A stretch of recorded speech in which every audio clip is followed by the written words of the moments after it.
So currently we are studying about the circuit analysis in phasor domain for AC circuits. मैंने पहले भी आपको बताया था कि जो इलेक्ट्रिकल इंजीनियरिंग के दूसरे इंपॉर्टेंट सब्जेक्ट्स हैं सच एज पावर सिस्टम्स या फिर इलेक्ट्रिक मशीन्स, उसमें भी हम जो एनालिसिस करते हैं उसमें phasors are very deeply involved.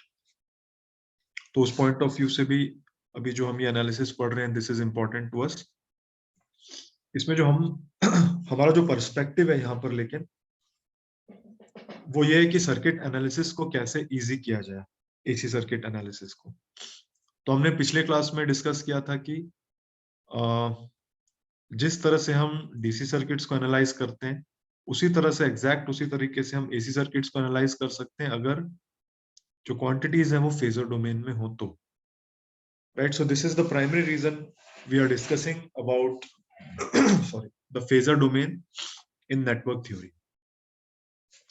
So last class में हमने पढ़ा था कि जो AC circuits हैं, we studied about AC voltages and AC currents, और हमने ये पढ़ा था कि electrical engineering में when we talk about AC, we are basically talking about sinusoidal waveforms.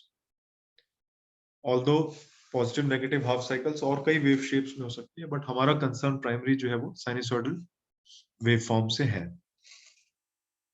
ये जो वेवफॉर्म्स हैं उनका जो जनरल मैथमेटिकल एक्सप्रेशन है वो इस फॉर्म का होगा, Vm sin omega t plus phi. ये हमने पढ़ा था, where Vm is the peak value, omega जो है we call it as angular frequency, और इसको हमने डिफाइन किया था as the ratio of the period of this sinusoidal waveform in terms of angle, और साइन वेव का जो पीरियड है इन टर्म्स ऑफ एंगल होता है 2 पाई रेडियंस. उसी साइन वेव का period in terms of time जिसको हम कहते हैं capital T, time period. So omega is the ratio of these two quantities, 2 pi by T. इसका जो यूनिट है that is radian per second, right, और 1 बाई टी को हम फ्रीक्वेंसी कहते हैं. So this is 2 pi F and that is why we call it as angular frequency. जो तीसरा फीचर होता है साइनसॉइडल फंक्शन का, that is known as the phase angle. उसका मतलब सिर्फ ये है कि जब आप टाइम टी को 0 रख दोगे तो इस साइनसॉइडल क्वांटिटी की वैल्यू क्या है उस time. It is not always necessary कि वो वैल्यू 0 हो, it can be a non zero value also. So उस चीज को सिग्निफाई कर रहा है फेज एंगल, राइट. तो ये मैंने वोल्टेज के लिए एक जनरल एक्सप्रेशन लिखा है which is of the form Vm sin omega t plus phi. इस साइनसॉइडल फंक्शन का जब हम रूट मीन स्क्वायर वैल्यू निकालते हैं उसको मैं लिख रहा हूं कैपिटल V, यहीं पर लिख देता हूं. इसकी जो रूट मीन स्क्वायर वैल्यू है that is shown as capital V and that is equal to the peak value divided by root 2. Root mean square value को मैं यहां पर इसलिए अभी डिफाइन कर रहा हूं क्योंकि हमने ये पढ़ा था कि फेजर्स का जो हम डिस्क्रिप्शन देंगे वो हम रूट मीन स्क्वायर वैल्यू के टर्म्स में देंगे. ऑल्दो जो लॉजिकली जो डिस्क्रिप्शन बनता है वो पीक वैल्यू के हिसाब से बनता है, लेकिन जब हम पावर की इक्वेशंस पर जाते हैं तो वहां पर root mean square values become more convenient and that is why we are taking root mean square value, right. तो पिछले क्लास में हमने ये पढ़ा कि अगर हमारे पास कोई ऐसा साइनसॉइडल फंक्शन है तो उसको हम एक रोटेटिंग लाइन सेगमेंट से शो कर सकते हैं, right. So this is a rotating line segment, और ये जो रोटेटिंग लाइन सेगमेंट है इसी को हम कह रहे हैं फेजर. तो हमने ये भी देखा था कि रोटेटिंग लाइन सेगमेंट कैसे एक साइनसॉइडल फंक्शन को डिफाइन करता है. तो यहाँ पर मैंने एक सिंपल सा एक GIF क्रिएट किया है जहां पर इस रोटेटिंग लाइन सेगमेंट का जो प्रोजेक्शन है, आप ये जो डॉट देख रहे हो ये लेंथ ऑफ प्रोजेक्शन है जो बार बार चेंज हो रहा है जैसे जैसे this line segment is rotating. और इस प्रोजेक्शन को जब हम प्लॉट करते हैं with respect to the angle, ये एंगल कंटिन्यूअसली चेंज हो रहा है इस लाइन का, तो हमें एक साइनसॉइडल फंक्शन दिखाई देता है, right. So we say that a rotating line segment represents all the features of a sinusoidal function. इसका जो लेंथ होगा वो पीक वैल्यू के बराबर होना चाहिए, लेकिन हम बाद में देखेंगे कि हमने इसमें RMS यूज किया था. स्टार्टिंग का जो एंगल होगा वो फेज एंगल के बराबर होगा, और जिस स्पीड से ये रोटेट हो रहा है दैट इज द फ्रीक्वेंसी। अगर आप इसकी स्पीड बढ़ा दोगे तो यहाँ पर फ्रीक्वेंसी भी बढ़ जाएगी, राइट। सो जो साइनसॉइडल फंक्शन मैंने डिफाइन किया था Vm sin omega t plus five, इसके सारे फीचर्स यहाँ पर इनकॉर्पोरेट हो गए हैं। तो ये कंप्लीट डिस्क्रिप्शन है ये साइन वेव का। लेकिन हमने क्या किया था, हम इससे एक स्टेप और आगे गए थे। हम ये चाहते हैं कि हम ये वाला डिस्क्रिप्शन और इजी कर दें। तो हमने क्या किया, हमने कॉम्प्लेक्स नंबर की हेल्प ली, right. So this is a line segment और इसकी लेंथ अब Vm न लेकर मैंने V ली है। V क्या चीज है, RMS value which is Vm/√2। ये इसका फेज एंगल है फाइव और ये जिस स्पीड से रोटेट हो रहा है दैट इज ओमेगा। तो इसका जो पॉइंट रोटेट हो रहा है उसको हम एरो हेड से शो करते हैं। यू सी यहाँ पर भी अगर आप इस रोटेटिंग फेजर को देखो, रोटेटिंग लाइन सेगमेंट को देखो, तो जो पॉइंट रोटेट हो रहा है, जो जिसका लोकस ये सर्कल है, that is shown with an arrow head. So this is shown with an arrowhead, but this does not mean that a voltage or current becomes a vector, right? It is not a vector, it remains both of them, these quantities are scalars. voltage और current चाहे वो कोई सा भी हो हमेशा scalar होगा, चाहे AC हो चाहे DC हो। तो हमने क्या किया, इसको डिस्क्राइब करने के लिए हमने कॉम्प्लेक्स नंबर की हेल्प ली। हमने कहा कि ये वाला जो एक्सिस है उसको अब आप रियल एक्सिस ले लो और ये वाला जो एक्सिस है इसको आप इमेजिनरी एक्सिस ले लो। तो अब आप इसको अगर रिजॉल्व करोगे इस फेजर को, जब हमें एक वेक्टर जैसा दिख रहा है, उसका एक्स एक्सिस में जो कंपोनेंट होगा वो होगा v cos फाइव और y एक्सिस में जो कंपोनेंट होगा वो हमें दिखेगा v sin फाइव। तो इसको हम सिंपली एक कॉम्प्लेक्स नंबर से इसको हम डिस्क्राइब कर सकते हैं as v cos phi plus j v sin phi, where j is square root of -1। और इस क्वांटिटी को हम कह रहे हैं फेजर, इसको हम शो कर रहे हैं v बार से। ये किसका फेजर है, vt का फेजर है, which was Vm sin omega t plus five. So this is the relationship between the quantity in time domain and the quantity in phasor domain. इसको और आसानी से लिखने के लिए हमने ये नोटेशन यूज किया, v angle phi, right. So इसको हमें एक्सपैंड करना है as v cos phi plus j sin phi, vj sin phi. लेकिन आपके जो साइंटिफिक कैलकुलेटर्स हैं आप उसमें डायरेक्ट कैलकुलेशन कर सकते हो कॉम्प्लेक्स मोड में जाकर v एंगल फाइव के form, right. So this form is known as the polar form, जहां पर ये जो v है ये उस कॉम्प्लेक्स नंबर का मैग्नीट्यूड है और ये जो फाइव है ये उस कॉम्प्लेक्स नंबर का आर्गुमेंट है, राइट। सो बहुत सारी बुक्स आप जब पढ़ेंगे इलेक्ट्रिकल इंजीनियरिंग की, जहां एसी सर्किट से डील कर रही है, वो बहुत सारी बुक्स कहेंगे कि phasor is a complex number. जो सिंपलेस्ट डेफिनेशन फेजर की है वो इस तरह से वो प्रेजेंट करते हैं, एक complex number as an electrical engineer. लेकिन हमें मालूम होना चाहिए कि इसका मतलब क्या है। मैं फिर से प्रीवियस एग्जांपल रिपीट करूंगा। मान लो हमारे पास कोई वोल्टेज है which is shown as 3 plus 4j volts। तो इसका मतलब हमें समझ में आना चाहिए, वोल्टेज एक रियल क्वांटिटी है, एक फिजिकल क्वांटिटी है which has to be real, you cannot show it with a complex number। लेकिन इसका एक सर्टेन मीनिंग है जो हम इसको असाइन कर रहे हैं। क्या मीनिंग है इसका, इसका मीनिंग ये है कि हम इसका पहले तो मैग्नीट्यूड कैलकुलेट करेंगे जो कि आएगा 5, हम इसका एंगल कैलकुलेट करेंगे जो कि आएगा tan inverse of 4/3 some value volts, right. ये इस कॉम्प्लेक्स नंबर को मैंने उसके पोलर फॉर्म में चेंज किया है। फिर हम क्या करेंगे, इसको कॉम्प्लेक्स फॉर्म में शो प्लेन में अगर हम शो करें तो हम ये देखेंगे कि real part is 3, imaginary part is 4, तो ये हमें इस तरह का दिखाई देगा, राइट। इसकी लेंथ है 5 यूनिट्स, वोल्ट्स है यहाँ पर। This angle phi is tan inverse of 4/3, right, and it is rotating with a angular speed omega। So now this is the phasor और ये जो है ये उसका मैथमेटिकल डिस्क्रिप्शन है, इस फेजर रिप्रेजेंटेशन है। अब हमें इससे क्या समझ में आना चाहिए, हमें इससे ये समझ में आना चाहिए कि हम अब एक वेक्टर एक लाइन सेगमेंट लेंगे जिसकी लेंथ होनी चाहिए 5 इंटू रूट टू, क्योंकि ये 5 जो था ये क्या था, ये आरएमएस वैल्यू थी। पीक वैल्यू कितनी होगी, 5 इंटू रूट टू होगी। और same angle tan inverse of 4/3, और इसको रोटेट कर देंगे हम ओमेगा स्पीड से, तो क्या होगा, इसके कारण this will describe a sinusoidal function, right. So ये एक साइनसॉइडल फंक्शन है, और ये साइनसॉइडल फंक्शन को अगर हम टाइम डोमेन में लिखें तो we will write it as vt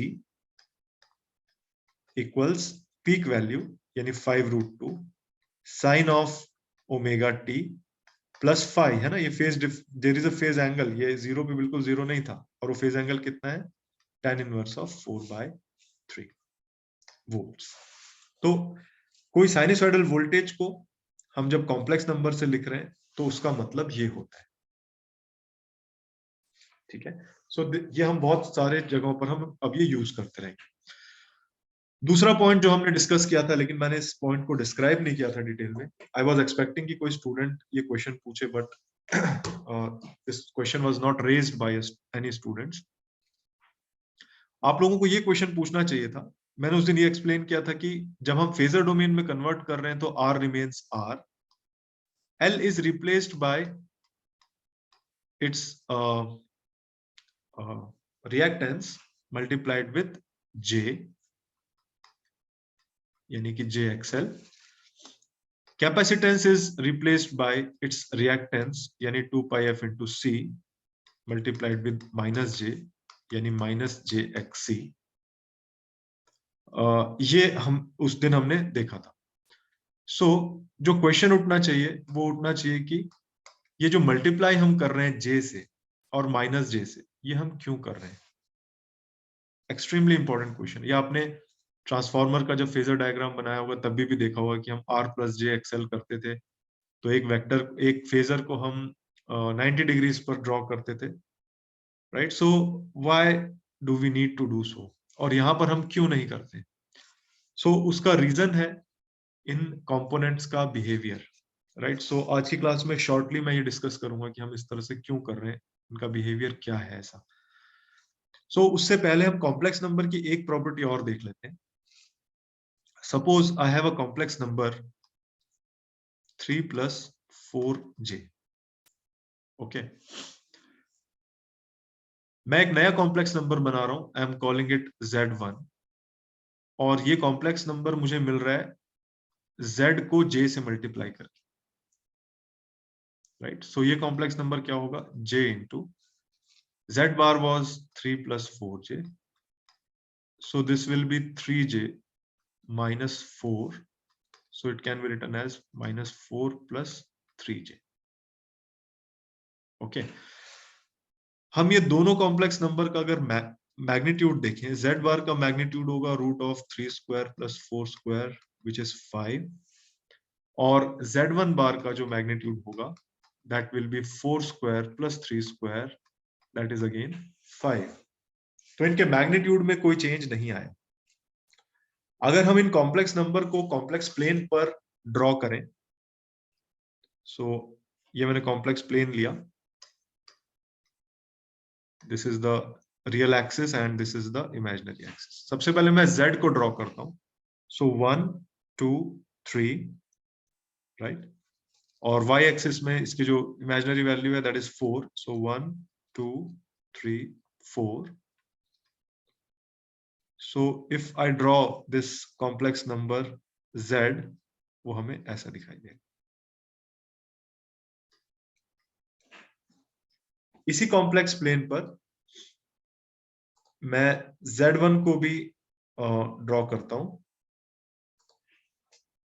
so z1 is 4 minus -4 + 3j, so negative x axis 1 2 3 4, और इसकी इमेजिनरी वैल्यू +3 है, so 1 2 3 here,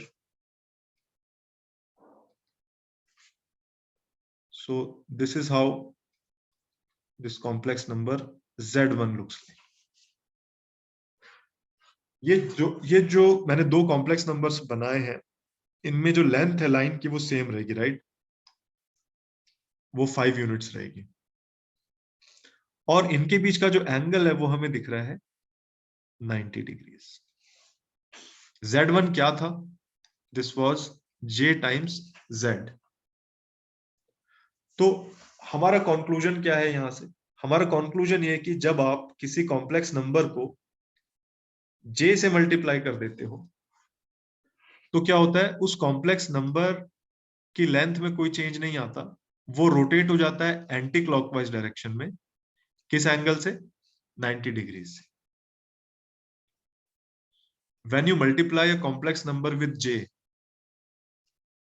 then what happens is that complex number gets shifted by an angle of 90 degrees in anti-clockwise direction without any change in its magnitude.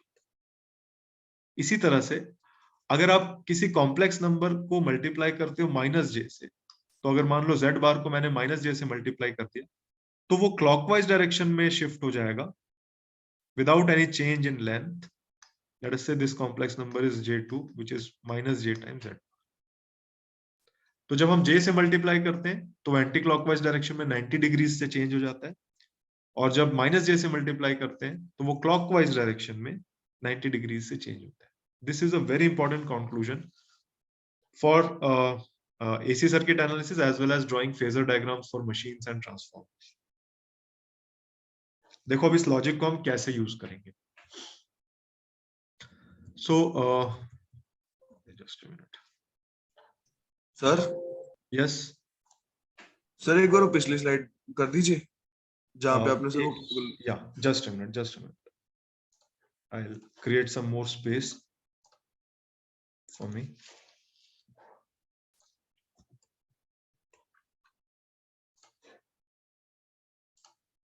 Yeah, this one. Yes sir. हाँ sir जी, एक बार concept दोबारा बता दीजिए minus जे Z और ये positive वाले का sir. आपको ये वाला पॉइंट समझ में आया कि हमने ये वाला पॉइंट समझ में आ गया, जे से मल्टीप्लाई करने से वो हमें कैसा दिख रहा है, 90 डिग्री से रोटेट हो गया, राइट? हाँ जी सर, ये तो पता लग गया। ठीक है, और ये किस डायरेक्शन में रोटेट हुआ है आप देखो, ये एंटी क्लॉकवाइज डायरेक्शन है। हाँ जी सर। ठीक है, अब मान लो वही वाला हम कॉम्प्लेक्स नंबर लेते हैं, Siddharth, I will come to you later on. यही वाला कॉम्प्लेक्स नंबर है 3 + 4j, राइट? मैंने इस कॉम्प्लेक्स नंबर को मल्टीप्लाई कर दिया माइनस जे से, तो क्या होगा देखो, minus J into 3 + 4j। Negative वाली साइड हो गया ना वो सब। हाँ, अभी देखो ये हो गया -3j yes plus sir. 4 into J into minus J, तो j इंटू जे कितना हो गया -1, और एक -1 ऑलरेडी था, right? So it yes remains sir. Plus, so ये हो गया 4 प्लस -3j, 4 - 3j। तो अगर आप इसको कॉम्प्लेक्स प्लेन पर रिप्रेजेंट करो, ये नंबर कितना है, 4 - 3j है। सो देखो 1 2 3 4 यानी यहां पर आएगा, और ये 1 2 3 यानी यहां पर आएगा। अब आप इस दूसरे वाले कॉम्प्लेक्स नंबर जो आपने माइनस जे से मल्टीप्लाई करके बनाया था, वो देखो आप, वो कैसा रोटेट हुआ है, क्लॉकवाइज डायरेक्शन में हुआ है। ठीक है, यस किसके सर। रेस्पेक्ट में, जेड के रेस्पेक्ट में, जिसको आपने माइनस जे से मल्टीप्लाई किया। तो हमारा ये कंक्लूजन है कि जब आप किसी कॉम्प्लेक्स नंबर को जे से मल्टीप्लाई करते हो तो वो क्लॉकवाइज शिफ्ट हो जाता है, कितने एंगल से, 90 डिग्री से, without any change in its length. वैसे जब आप किसी कॉम्प्लेक्स नंबर को माइनस जे से मल्टीप्लाई करते हो तो वो क्लॉकवाइज डायरेक्शन में शिफ्ट होता है without any change in its length. Is it clear now? Yes sir.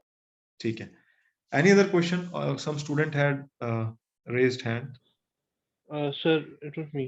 Yes sir आपने ये वाला जेड ये जे इंटू जेड और माइनस जे इंटू जेड से पहले आपने बोला था ना कि यू आर होपिंग कि एक क्वेश्चन आप बता रहे थे कि किस हाँ, उसमें पूछना। मैं ये होप कर रहा था कि स्टूडेंट्स मेरे से पूछेंगे कि इंडक्टर को क्यों हम रिप्लेस करते हैं रिएक्टेंस से। वो तो चलो सेंस बनता है क्योंकि reactance that is in ohms और वो आप कर लोगे, लेकिन उसको जे से मल्टीप्लाई करने की क्या जरूरत है? या फिर कैपेसिटेंस को जब हम उसके कैपेसिटिव रिएक्टेंस से रिप्लेस कर रहे हैं तो ये माइनस जे से मल्टीप्लाई करने की क्या जरूरत है? That is a question I was expecting. Sir यहाँ पे j is still root -1 ना? Yes, it is root negative. Okay sir. Sir ये फिर क्यों करते हैं सर? हाँ, ये मैं एक्सप्लेन कर रहा हूँ, बहुत इंपॉर्टेंट रीजन है ये। उसके लिए लेकिन हमें पहले ये चीज समझना जरूरी था कि कॉम्प्लेक्स नंबर को j मल्टीप्लाई करने से क्या होता है। So I hope this is clear now. तो अब हम इस क्वेश्चन पर आते हैं कि इंडक्टर के केस में हम ऐसा क्यों करते हैं। ओके, देखो सबसे पहली चीज, इंडक्टेंस जो है उसको हम L से रिप्रेजेंट कर रहे हैं और उसको हम मेजर कर रहे हैं हेनरीज में। इंडक्टर से जब आप एक साइनसोइडल करंट पुश करने की कोशिश करोगे तो इंडक्टर उसको अपोज करेगा। ठीक है, यहां पर बहुत याद रखने वाली बात यह है कि जब हम फेजर्स एंड ऑल सब बना रहे हैं, सिर्फ साइनसोइडल फंक्शन के लिए कर रहे हैं। अगर ये शेप कुछ और है तो वो डिस्क्रिप्शन कुछ और होगा। So when you try to push sinusoidal current through an inductor, it offers an opposition. ये ऑपोजिशन किस तरह का है? जैसे रेसिस्टेंस है, आप रेसिस्टेंस से चार्ज फ्लो कराने की कोशिश करते हो, रेसिस्टेंस क्या करता है? अपोज करता है उसको। वैसे जब आप इंडक्टर से साइनसोइडल करंट फ्लो कराने की कोशिश करोगे तो वो भी एक ऑपोजिशन ऑफर करेगा। So now this opposition offered by inductor to the flow of sinusoidal current, very specifically I'm mentioning sinusoidal current through it, इस ऑपोजिशन को हम कह रहे हैं रिएक्टेंस। और मोर स्पेसिफिकली कौन सा रिएक्टेंस?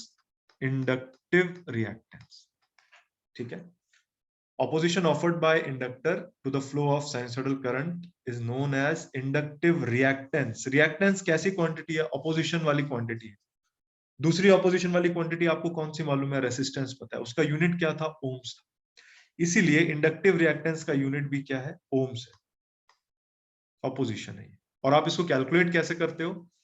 आप इसको कैलकुलेट करते हो ओमेगा इंटू एल। ओमेगा क्या चीज है?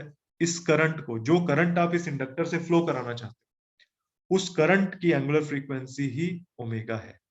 So omega into L is known as inductive reactance. Reactance को हम कैपिटल एक्स से शो करते हैं, इंडक्टिव रिएक्टेंस है इसलिए हम इसको एक्सएल से शो करते हैं।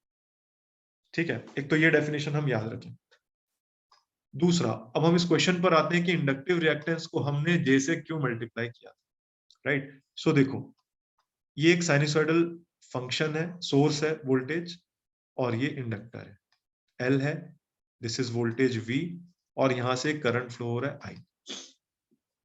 अब हमें क्या पता है? हमें ये चीज पता है कि जब आप का वोल्टेज साइनसोइडल है, यानी Vm sin ओमेगा t के फॉर्म में है, इसका मैंने फेज एंगल ले लिया 0, तो इंडक्टर का जो करंट बनेगा, है ना, इसके अक्रॉस वोल्टेज कितना है? Vm sin ओमेगा t है।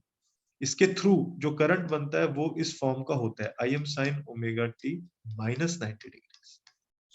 यानी current of an inductor, pure inductor, lags behind the voltage by an angle of 90 degrees। ये हम बहुत पहले से पढ़ते आ रहे हैं। ठीक है, अब मैंने क्या किया, इस सर्किट को, सबसे सिंपल सर्किट है ये टाइम डोमेन में था, यानी क्वांटिटीज टाइम के रिस्पेक्ट में थी। इस सर्किट को मैंने कन्वर्ट कर दिया फेजर डोमेन। फेजर डोमेन में मैंने कैसे कन्वर्ट किया? वोल्टेज को मैंने ले लिया कॉम्प्लेक्स नंबर और मैंने उसको कहा V बार, है ना। V बार को मैं क्या लिख सकता हूं? V एंगल 0 डिग्रीज, जहां पर V क्या चीज है? Vm/√2 है। यही हमने पढ़ा था, ओमेगा टी जो है दैट, उसका यहाँ पे साथ में फेज एंगल 0। फिर मैंने क्या किया? इंडक्टर को रिप्लेस कर दिया उसके इंडक्टिव रिएक्टेंस से, एक्सएल से। अब यहाँ पर J वाला कॉन्सेप्ट मैंने लाया नहीं, ठीक है, ऐसे कर दिया। फिर क्या हुआ? यहाँ पर एक करंट फ्लो होने लग गया, ये वाला करंट। ये टाइम डोमेन में था, मैं या किसको कैसे शो कर रहा हूँ? फेजर डोमेन में, यानी कि ये जो करंट फंक्शन ऑफ टाइम था, अब ये कॉम्प्लेक्स नंबर है I बार। जैसे कि वोल्टेज फंक्शन ऑफ टाइम था यहाँ पर, और यहाँ पर एक कॉम्प्लेक्स नंबर है V बार, राइट। मैंने आपको क्या बताया था? मैंने आपको ये बताया था कि फेजर डोमेन में कन्वर्ट करने का ये सब झंझट जो हम कर रहे हैं, ये हम क्यों कर रहे हैं? हम ये इसलिए कर रहे हैं ताकि हम इस सर्किट को एक डीसी सर्किट जैसा एनालाइज कर सकें। Right, this is what we wanted. अब देखो डीसी सर्किट में कितना आसान होता है कि अगर आपके पास एक रेजिस्टेंस ये है और एक करंट आई है, तो आप वोल्टेज को डायरेक्टली कैलकुलेट कर देते हो V इक्वल टू आई, है ना। यहां पे आप नहीं कर सकते थे ऐसा, I इंटू एल आप नहीं कर सकते थे। लेकिन यहां पर जब आपने एक बार फेजर डोमेन में चेंज कर दिया, तब क्या होना चाहिए? तब I इंटू एक्सएल होना चाहिए। I इंटू एक्सएल क्या होगा? Voltage across the inductor, right. अब देखो अगर हम V बार और I बार को फेजर डायग्राम में शो करें, हम यहाँ इसमें किसी भी पॉइंट पर कोई डाउट होगा तो please feel free to ask, क्योंकि बहुत इंपॉर्टेंट डिस्कशन हम कर रहे हैं। फेजर डोमेन में कैसे शो करेंगे? अब देखो वोल्टेज वेक्टर, वोल्टेज फेजर कैसा था? इसका एंगल था 0, तो मैंने 0 डिग्री पे बना दिया। This phasor is voltage, right. अब मुझे इसका करंट ड्रॉ करना है, आई बार ड्रॉ करना है, ओके। या फिर मुझे ये वाला वोल्टेज देखना है VL, राइट। अब आप यहां पर देखो, हमें ये मालूम है कि इंडक्टर में जो करंट है वो लैग करता है by an angle of 90 degrees,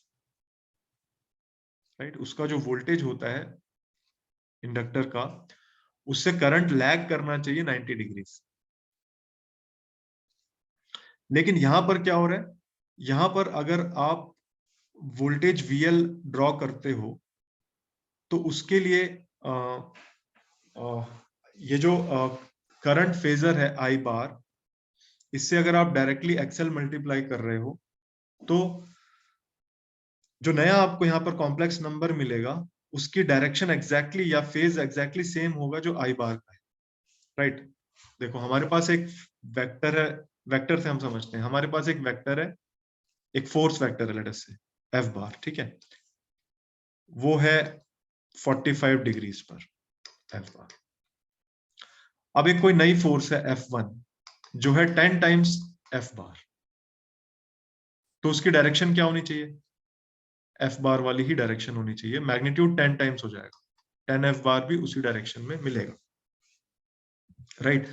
अगर हमारे पास एक इंडक्टर है जिससे करंट फ्लो हो रहा है आई बार, इंडक्टिव रिएक्टेंस है एक्सएल, तो मैंने आपसे ये कहा कि इसको आप एक डायरेक्टली एक डीसी सर्किट जैसा एनालाइज कर सकते हो, तो इसका वोल्टेज कितना आपको दिखाई देगा? आई बार इंटू एक्सएल।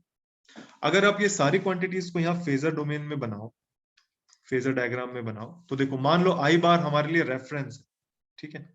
ये आई बार है 0 डिग्रीज पर, ओके। आई बार से आपने क्या मल्टीप्लाई कर दिया? एक्सएल। एक्सएल क्या था? 2 पाई एफ इंटू एल था, यानी कि ये कांस्टेंट है। अगर आपने आई बार से एक्सएल मल्टीप्लाई कर दिया तो जो नया फेजर मिला उसको आपने कहा VL, लेकिन VL की डायरेक्शन क्या होगी? सेम होगी। अब ऐसा दिखाई देगा आपको VL, जो कि गलत है। क्यों गलत है? क्योंकि इंडक्टर में क्या होना चाहिए? Current should lag behind the voltage by an angle of 90 degree. ये पॉइंट क्लियर है? समझ में आ रहा है सब स्टूडेंट्स को? Yes yes sir. Yes sir. ठीक है। सो VL यहां पर नहीं होना चाहिए। VL कहां पर होना चाहिए? यहां होना चाहिए। अगर VL यहां पर होगा तभी ये रिलेशनशिप सही होगा, क्योंकि करंट वोल्टेज लीड कर रहा है, करंट लैग कर रहा है by an angle of 90 degree, right. तो VL यहां पर कैसे आएगा? VL यहां पर ऐसे आएगा कि अगर आई एक्सएल को अगर आपने J से मल्टीप्लाई किया होता तो, है ना। आई एक्सएल यहां पर था, आई यहां पर है, तो एक्सएल इंटू आई भी यहीं पर होगा, सेम डायरेक्शन में होगा। आप इसको अगर J से मल्टीप्लाई करोगे तब ये एंटी क्लॉकवाइज रोटेट होके यहां दिखाई देगा, वो होना चाहिए VL। तो अब ये J जो हम मल्टीप्लाई कर रहे हैं बार बार, वो हम कहां पर रखें? वो हम क्या करते हैं? यहीं पर रख देते हैं एक्सएल के साथ। अब देखो चीज कितनी आसान हो गई है। मैं फिर से ये ड्रॉ कर रहा हूं।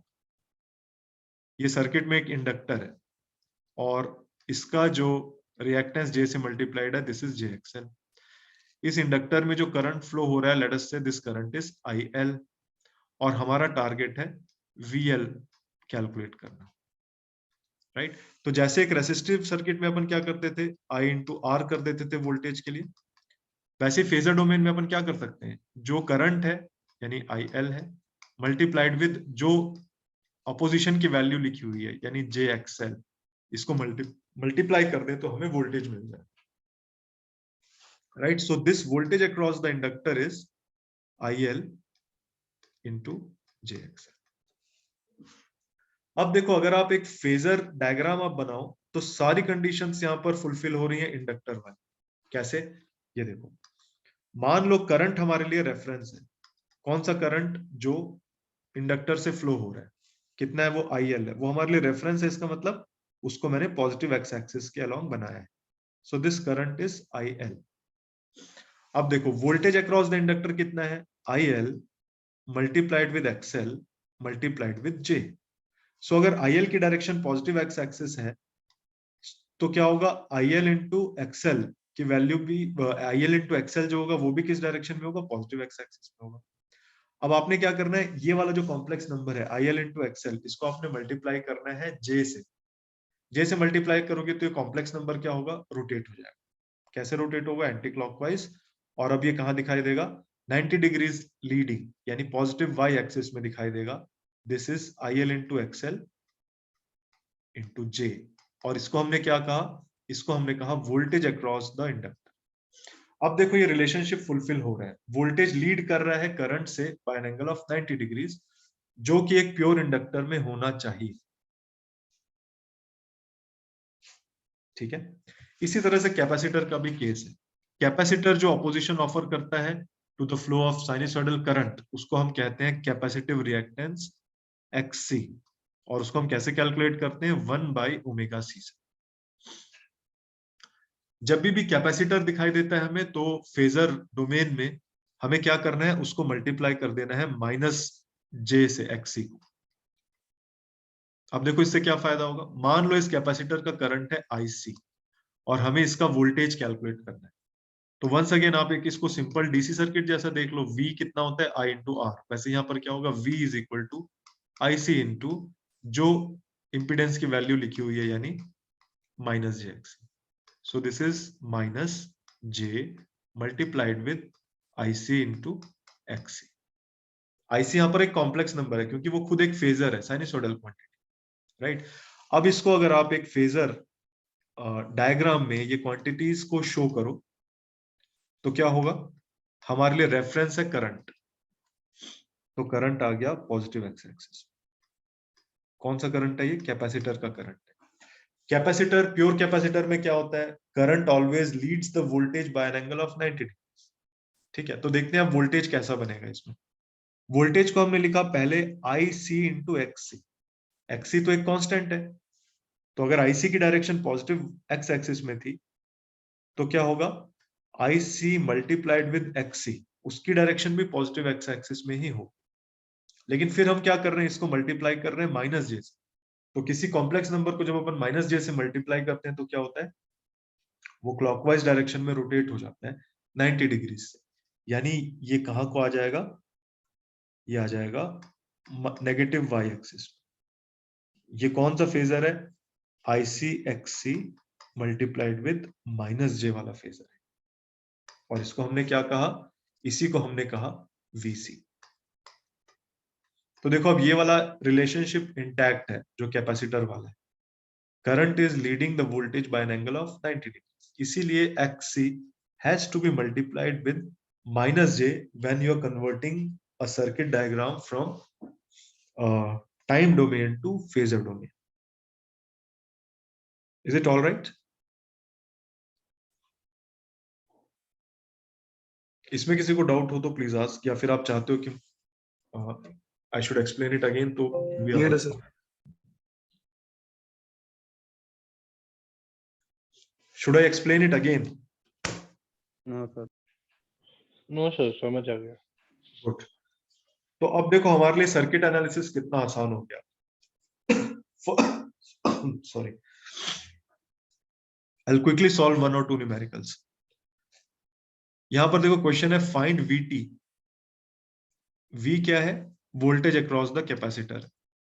हमें वो निकालना कैसे है, विद रिस्पेक्ट टू टाइम, यानी हमें टाइम डोमेन में वो एक्सप्रेशन चाहिए। एंड IT कौन सा करंट है जो इस ब्रांच में फ्लो हो रहा है in the circuit shown in figure, right. अब ये देखो पूरा सर्किट जो है, whole of this circuit is in time domain, है ना। वोल्टेज टाइम का फंक्शन है, करंट टाइम का फंक्शन है, ये सारा टाइम डोमेन में है। तो सबसे पहले अपन देखते हैं कि हमें क्या क्या क्वांटिटीज पता है। तो एक तो हमें सोर्स वोल्टेज पता है, सोर्स वोल्टेज दिया गया है 10 sin 4t वोल्ट्स। जो स्टैंडर्ड एक्सप्रेशन है वो क्या है, Vm sin omega t plus 5। ये स्टैंडर्ड एक्सप्रेशन से कंपेयर करो इन दोनों, ये दोनों एक्सप्रेशंस को कंपेयर करो। इससे हमें क्या समझ में आ रहा है कि जो इनपुट वोल्टेज है उसकी पीक वैल्यू कितनी है, 10 वोल्ट्स है। इसका मतलब उसकी आरएमएस वैल्यू कितनी हो जाएगी, 10/√2 वोल्ट्स। दूसरा, जो इनपुट वोल्टेज है उसका फेज एंगल कितना है, 0 डिग्री, है ना। टाइम का जो कोफिशिएंट है यहाँ 4 है और यहाँ पर कोई कांस्टेंट नहीं। दूसरी चीज, ओमेगा की जो वैल्यू है वो है 4, राइट। ये चीजें हमें पता चल गई। So I know omega, that is 4 radian per second. I know the RMS value of voltage, that is 10/√2, and I know the phase angle of the voltage, which is 0 degrees. Now I am converting this circuit from its time domain to the phasor domain. अब देखो phasor domain में मैं कैसे convert करूंगा, voltage जो कि एक function of time था यहाँ पर, सोर्स वोल्टेज, अब ये बन जाएगा एक कॉम्प्लेक्स नंबर। तो यहाँ पर इन्होंने स्मॉल vs यूज किया था, मैं यहाँ पर यूज करूंगा कैपिटल VS बार। ये क्या है, ये कॉम्प्लेक्स नंबर है। ये कॉम्प्लेक्स नंबर को मैं कैसे कैलकुलेट करूंगा, कॉम्प्लेक्स नंबर है तो मुझे इसमें दो चीजें पता होनी चाहिए, इसका मैग्नीट्यूड और इसका आर्गुमेंट। तो मुझे इसका मैग्नीट्यूड पता है, इसका मैग्नीट्यूड है 10/√। मुझे इसका आर्गुमेंट, इसका एंगल भी पता है, वो फेज एंगल है इसका, that is 0 degree. So VS हमें मालूम है 10/√2 एंगल 0 डिग्री, राइट। ये मैंने कर दिया। फिर हमने पढ़ा था ये जो करंट होगा ये फंक्शन ऑफ टाइम है, यहाँ पर ये कॉम्प्लेक्स नंबर बन जाएगा। तो स्मॉल आई की जगह लिखा मैंने कैपिटल I बार। रेसिस्टेंस में कोई चेंज करने की जरूरत नहीं है, लॉजिक बड़ा सिंपल है। रेसिस्टेंस में वोल्टेज और करंट सेम फेज में होते हैं, इसलिए हम यहाँ पर J या -J से मल्टीप्लाई नहीं करते। Capacitor should be replaced by its reactance, right, multiplied with -J। तो देखो ये वाला जो कैपेसिटेंस था, C की वैल्यू थी 0.1 फैरेड, XC कितना होता है, 1/ωc होता है, ठीक है। सो 1/ω हमने पता कर लिया था, 4 रेडियन पर सेकंड था। C की वैल्यू थी 0.1, so this will be in ohms, so this is 10/4 ohms, 2.5 ohms, right, so this is 2.5 ohms। कहीं गलती होगी तो बताना। और इसको हमें किससे मल्टीप्लाई करना चाहिए, -J से। सो this is -J into 2.5 ohms। अगर इंडक्टर होता तो हम इसको +J से मल्टीप्लाई, राइट। अब हमसे क्या पूछा गया है, हमसे पूछा गया है वोल्टेज अक्रॉस दिस कैपेसिटेंस, जिसको इन्होंने कहा VT। मैं इसको कह रहा हूं अब V, कैपिटल V, और कैपेसिटर का वोल्टेज है तो मैं इसको लिख रहा हूं C, राइट। सो इस तरह से मैंने इस सर्किट को उसके टाइम डोमेन से उसके फेजर डोमेन में या फ्रीक्वेंसी डोमेन में कन्वर्ट कर लिया। अब ये जब फेजर डोमेन में मैंने कन्वर्ट कर लिया तो इसकी सबसे बड़ी खासियत क्या है, you can treat it like a DC circuit. आप इसको एक डीसी सर्किट की तरह ट्रीट कर सकते हो। डीसी सर्किट में क्या होता था, डीसी सर्किट में ये होता था कि अगर हमें दो कंपोनेंट सीरीज में दिख रहे हैं तो हम उनको डायरेक्टली ऐड कर देते थे, है ना। R1 R2 सीरीज में तो हम R1 + R2 लिख देते। तो यहां पर भी क्या हो रहा है, हमें ये दोनों सीरीज में दिख रहे हैं, रेसिस्टेंस और एक कैपेसिटर का जो रिएक्टेंस हमने लिखा है वो। तो मैं क्या करूंगा, इनको ऐड कर सकता हूं, और ऐड करके मैंने इसको एक बॉक्स की तरह शो कर दिया। ऐड करके देखो क्या मिलेगा, 5 + minus j 2.5 ohms. So this is 5 plus minus j 2.5 ohms. So which is 5 minus 2.5 j ohms. इस चीज को हम कहते हैं इम्पीडेंस। ये जो कंबाइंड इफेक्ट है, रेसिस्टेंस, कैपेसिटेंस, इंडक्टेंस, सबके जो कंबाइंड इफेक्ट हो जाते हैं, अपोजिशन हो जाते हैं, उसी को हम कहते हैं इम्पीडेंस। ठीक है, तो this impedance is Z bar, this voltage is known Vs, we are required to calculate this current I bar। तो जैसे रेसिस्टेंस में वंस अगेन वही चीज करेंगे, V इक्वल टू IR जैसा होता था, राइट। तो यहां पर अगर आप KVL लगा दो तो आपको क्या एक्सप्रेशन मिलेगा, Vs is equal to I bar into Z। From here you can calculate I bar as Vs by Z। तो I bar एक कॉम्प्लेक्स नंबर के फॉर्म में आएगा।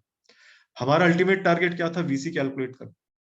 तो Vc कितना होगा, ये वाला करंट मल्टीप्लाइड विद ये जो इंपीडेंस है, यानी कि माइनस j इंटू 2.5 ohms। तो ये दोनों इक्वेशंस को यूज करके we can calculate Vc, right. So this voltage in complex form वो हमें दिखाई देगा माइनस j इंटू 2.5, ये किसकी वैल्यू है, इस इंपीडेंस की value, multiplied with the current.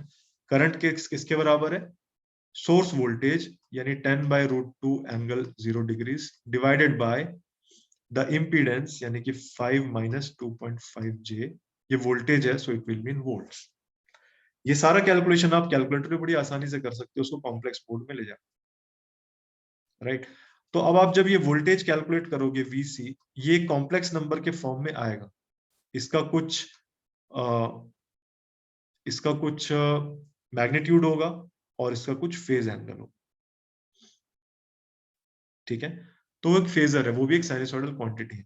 आप क्या करोगे, अगर आपसे क्वेश्चन को टाइम डोमेन में पूछा गया है, लेकिन आपका आंसर जो है अभी फेजर डोमेन में आया है, Vc is equal to mod Vc into some angle phi, मान लो ऐसा आपका आंसर आया है, तो आप उसको टाइम डोमेन में इजीली ले जा सकते हो। ये उसकी आरएमएस वैल्यू दिख रही है, राइट। सो Vc को टाइम डोमेन में आप कैसे ले जाओगे, आरएमएस वैल्यू, यानी mod of Vc into √2 sine of omega T, omega की जगह 4 होगा, 4t प्लस जो भी एंगल आ रहा है फाई।